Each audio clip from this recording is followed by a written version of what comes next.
Welcome to How to Pronounce. In today's video, we'll be focusing on a new word that you might find challenging or intriguing.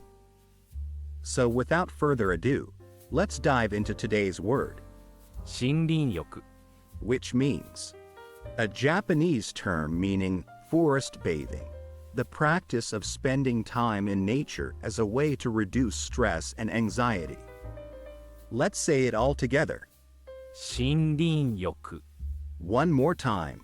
森林浴 Now let's split the word into syllables and then pronounce each syllable one by one. Shin, ri, nyao, ku. Thank you for joining us on this adventure in pronunciation. Remember, language is a journey, not a destination.